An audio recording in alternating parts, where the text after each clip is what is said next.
चलो भाई, अब तक तो आप लोगों का जो भी प्रैक्टिकल रहा हुआ, फर्स्ट एड का हुआ, फायर का एक दिन आप और कर चुके थे, वर्क हाइट का आप लोगों का कल हो जाएगा। बाकी उस दिन हम लोग जो किए थोड़ा सा तेजी थी, आज हम लोग इसको ब्रीफ में करेंगे। जैसे आप क्लासिफिकेशन ऑफ फायर पढ़ चुके हैं, आके एक अहम चीज होती है जो हम सभी के घरों में यूज किया जाता है, वो है हमारा ये सिलेंडर। अगर इसे कहा जाए कि ये जीता जागता बम है तो सही है गलत है? सही है। सवाल ये है कि बहुत बार ऐसा देखने और सुनने में आता है भाई कि गैस सिलेंडर फटा है, गैस सिलेंडर फटा है, 1000 बार सुनने को मिलता है। सवाल ये एक सर ये गैस सिलेंडर फटता कब है? तो एक बात का ध्यान रहे, अगर इस गैस सिलेंडर में आग लगी है, चाहे वो रेगुलेटर में लगा हो, चाहे वो होस पाइप में लगा हो, ये सिलेंडर कभी नहीं फट सकता है। सवाल ये सिलेंडर फटता कैसे है या फटता कब है? गैस का नेचर क्या होता है कि अगर वो किसी कंटेनर में बंद है और अगर लिक्विड है, जिसे इसमें क्या होता है, लिक्विड होता है, गैस भरा होता है, इसका फुल फॉर्म होता है एलपीजी यानी लिक्विफाइड पेट्रोलियम गैस, यानी ये भरा गया है, ये प्रेशराइज गैस है, यानी गैस को जब प्रेशर में डालते हैं तो क्या होता है, लिक्विड में। तो होता ये है कि जैसे इसको हीट मिलती है, यानी ये गर्म होता है, वो लिक्विड अंदर ही अंदर क्या होने लगती है, भाप में कन्वर्ट होने लगती है। नतीजा क्या निकलता है, वो जब भाप में बदलेगी, निकलने की जगह है नहीं, और गैस का नेचर होता है फैलना। फैलने के लिए क्या करेगी, वो कंटेनर को फाड़ देती है। सवाल आता है कि एलपीजी का कितना टेम्परेचर है? तो इस सिलेंडर को फटने के लिए आपको लगभग 273 डिग्री सेल्सियस का टेम्परेचर चाहिए। आप लोग फायर भी पढ़ चुके हैं, क्लासिफिकेशन ऑफ फायर भी पढ़ चुके हैं कि क्या होता है, क्या क्या क्लासेस बांटे गए, ये सारा कुछ है। खैर चलो, सवाल आता है कि सर कोई ऐसा काम तो करता नहीं कि गैस चूल्हा जला के उसके ऊपर इसको रख दो और फट जाए। ठीक है, चलिए ये भी बात रही, सही रही भाई। आप अगर नोटिस करें तो गैस सिलेंडर के फटने के जितने भी केसेस आपने आज तक देखे या सुने होंगे, ज्यादातर वो शहर में ही होते हैं। ग्रामीण क्षेत्रों में या गांव के क्षेत्र में आपने बहुत कम सुना होगा कि भाई सिलेंडर फटा है, और वो भी यदि सिलेंडर फटा है तो कहीं ना कहीं होगा कि घर में आग किसी और वजह से लगी थी तो वो सिलेंडर फटा है। अब कारण समझ लीजिए, हमें आग लगाने के लिए 3 चीजें चाहिए, हीट, फ्यूल और ऑक्सीजन।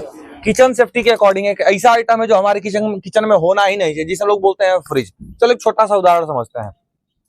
अब जो मॉडर्न किचन आजकल के आए हैं, अगर आप उसमें जाओ तो आपको गैस सिलेंडर दिखेगा नहीं, सही है। कारण क्या है, उसे एक भाई जो पटनी कहिए चाहे रेक कहिए, उसके नीचे डाल करके लोग बंद कर देते हैं। भाई मॉडर्न किचन है तो क्या रहेगा कि खाली सिलेंडर है, भरा सिलेंडर है, सब उसी में रहेगा, जो यूज हो रहा है वो भी और जो नया है वो भी उसी में रहेगा। तो होता क्या है कि कभी कभार गलती से गैस लीक होता है। भाई जाहिर सी बात, बहुत बार कोई मान लो चूहा पाइप काट दिया चाहे कुछ भी अगर होता है तो गैस लीक कर जाता है। हर व्यक्ति रेगुलेटर बंद करके नहीं रखता, ये आप जान लीजिएगा। होता क्या भाई, किसी भी कारण से गैस लीक कर गया तो हमने कहा सर आग लगाने के लिए हीट, फ्यूल और ऑक्सीजन हमको चाहिए। ऑक्सीजन एनवायरमेंट में पहले से है, फ्यूल हमारा लीक कर रहा है, इसको हीट कहाँ से मिलती है? तो अभी हमने बात करी कि एक फ्रिज है जो आपके उसमें रखा रहता है, और फ्रिज का एक दिक्कत क्या है कि वो ऑटो कट सिस्टम पे काम करता है। वो एक मिनिमम टेम्परेचर सेट करेगा, उसके बाद पावर सप्लाई ऑटोमेटिकली कट कर देगा, और जब दोबारा उसमें पावर आती है तो उस प्लग से एक हल्का सा स्पार्क होता है। आग लगाने के लिए बहुत बड़े हीट सोर्स की जरूरत है क्या? एक छोटी सी चिंगारी भी आग को भड़का देती है। होता क्या है कि सिलेंडर तब भी नहीं फटता है, वो आग लगती है। दिक्कत क्या है कि भाई कंबस्टिबल मटेरियल सामान बहुत सारा रखा है किचन में जलने का, वो जब धीरे धीरे जलता है, जो गैस सिलेंडर लीक किया है वो भी और बगल में वो भी, जब इनका टेम्परेचर 273 डिग्री के आसपास पहुंचता है, 273 डिग्री सेल्सियस, तो ये सिलेंडर ऑटोमेटिकली आते भैया ब्लास्ट कर जाते हैं। तो किचन सेफ्टी गाइडलाइन के हिसाब से इस बात का ध्यान रखिएगा कि आपको रेफ्रिजरेटर या कोई भी ऑटो कट सिस्टम पर काम करने वाले आइटम या इक्विपमेंट किचन में नहीं लगाने चाहिए। और चलो बात दूसरी, उसके बाद क्या होता है कि सिलेंडर में आग लग गई, सबसे पहले आदमी क्या करता है, भागता है, भैया सिलेंडर में आग लगा, फटेगा। भाई नहीं फटेगा यार, लगा के छोड़ दो। अरे भाई सिंपल समझो ना, आप करते क्या हो, ये आपका होश है, इस चीज में आपका बर्नर लगा होता है, चूल्हा जला रहे हो, नहीं फट रहा है, इसमें आग लगी तो कैसे फट जाएगा ये? क्योंकि फ्यूल निकल रहा है, आग आपका जो सिलेंडर है वो फटने वाला नहीं है। तो होता क्या है, यदि आग लगती है तो आदमी पैनिक कर जाता है, तुरंत घबरा जाता है, भाई क्या करें। अरे कुछ नहीं करना है, अगर सिलेंडर के पाइप में आग लगी है, सिंपल आप यहाँ से बंद कर सकते हैं, फिर रेगुलेटर भी आप ऑफ कर सकते हो। बहुत बार आपने देखा होगा कि भाई की बाल्टी लगा देते हैं लोग, बाल्टी सिक्योर नहीं है।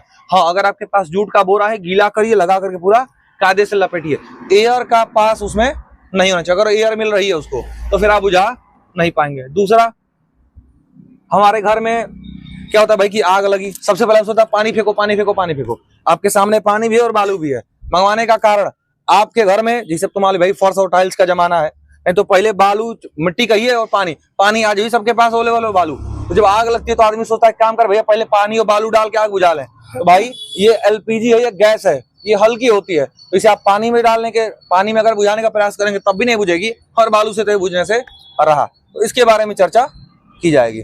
चलिए देखते हैं। आइए थोड़ा सा ध्यान रखिएगा कि हवा का डायरेक्शन क्या है, बिकॉज ये घूम करके आपके चेहरे पर भी आ सकता है। जब भी आग लगाएंगे सिंपल एक डिस्टेंस मेंटेन करो। जब लगा रहे हो तो ध्यान देना, नहीं तो पिछली बार एक लड़का था वो जब जलाया तो हवा उल्टी थी, उसके चेहरे की तरफ आने लगा। आग लगी है, अगर नोटिस करोगे तो यहाँ करीब करीब 1 इंच का आपको गैप मिलेगा। ठीक है, 1 इंच का डिस्टेंस है, जिसमें अगर आप अंगूठा भी डालोगे तो आपका आग बुझने वाला, मतलब हाथ जलने वाला नहीं। तो सिंपली आप क्या कर सकते हैं, हाथ ले गए, सील बंद हो गया, कोई दिक्कत नहीं। अब देखो ये रहा दूसरा ऑप्शन, क्या आपके पास रेगुलेटर बंद कर दिए, फ्यूल की सप्लाई बंद हुई, अपने आप बंद हो जाएगा। अब सवाल है कि सर क्या ये बालू और इसमें बुझेगा या नहीं बुझेगा। ठीक रही बात, चलो वो भी देख लेते हैं। जब पानी में डालिएगा तो ध्यान रखिएगा। दिख रहा है ये कारण क्या है, ये हवा से हल्की है और ये बाहर आएगी यहाँ पे।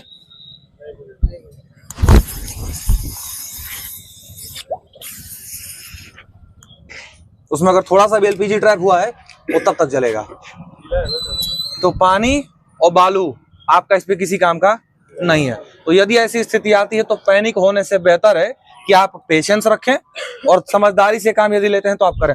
बहुत बार क्या होता है भाई कि पाइप गर्म हो गई, रेगुलेटर गर्म हो गया, या रेगुलेटर में ही यदि आग लग गई तब तो आपके घर में चिमटा होता है, चिमटे की मदद से आप रेगुलेटर को सिंपली ऑफ कर सकते हैं, कोई दिक्कत नहीं है। अगर कुछ आपके बात समझ में नहीं आ रहा, अगर आपको लगता है कि कुछ नहीं किया जा सकता है, वही सीधी बात है कि आप घर छोड़ करके बाहर निकलिए। ज्यादातर केसेस में आपको मौका मिलेगा कि आप आग को बुझा सकते हैं, क्योंकि सिलेंडर इमीडिएट फटता ही नहीं है, उसको गर्म होने के लिए उतना टेम्परेचर चाहिए। और ये टेम्परेचर इसीलिए वो जो बंद जगह रहती है ना, वहां पर उसको टेम्परेचर आसानी से मिल जाता है। जैसे अभी आप कर रहे हो तो खुले में हो तो आपको उतनी गर्मी का एहसास नहीं हो रहा है। ये अगर आपकी क्लासरूम में किया गया तो अब तक पूरी उमस हो गई होती, कारण के भाई की हीट को फैलने की जगह नहीं मिल रही है। कितना समय लगता है फटने में? टेम्परेचर उसको चाहिए उतना, जब तक टेम्परेचर उसको नहीं मिलेगा उतना तक तो नहीं फटेगा। आपके पास भरपूर समय रहता है। जितना छोटा रूम रहेगा, हाँ, अगर बहुत ज्यादा कंजेस्टेड रखोगे तो टेम्परेचर जल्दी गेन कर लेगा वो। तो इसीलिए रखा जाता है भाई कि इसको आप खुले में रखिए, किचन वगैरह में वेंटिलेशन बना कर रखिए, ताकि इन केस अगर गैस लीक होता भी है तो वेंटिलेशन के माध्यम से क्या वो गैस बाहर निकल सकता हो, ये चीज रहती है। ठीक है, तो बारी बारी से सब लोग अपना अपना इसको करेंगे। पहला जलाइए, जब गैस को इसमें डालिएगा तो हाथ का डिस्टेंस मेंटेन कर लीजिएगा अंदर, फिर वापस बालू में, फिर वापस के अंदर डाल के अपना करिए लोग।